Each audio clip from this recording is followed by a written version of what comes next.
Hey YouTube, so here's my new ceiling fan I got yesterday. It's a Hunter original. So when I got it, it was completely locked up. Got it to be spin freely from 2005. It's a newer original. It runs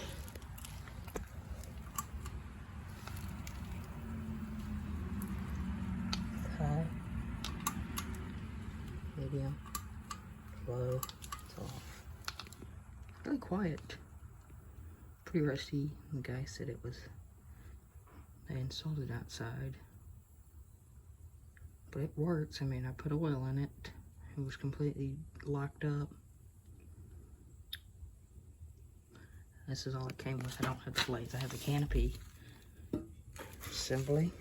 It does have oil, so I can't turn it up.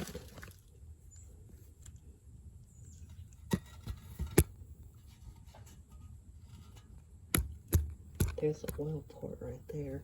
My other original oil port's up here.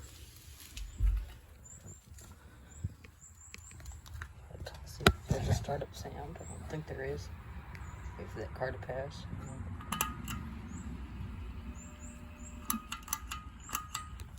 But yeah, I don't think I'm going to be installing it anywhere anytime soon, because this thing weighs about 30 pounds and I don't have a spot that can, I probably could find one. But yeah, Hunter original. And this one actually works. Cast iron. So yeah, bye.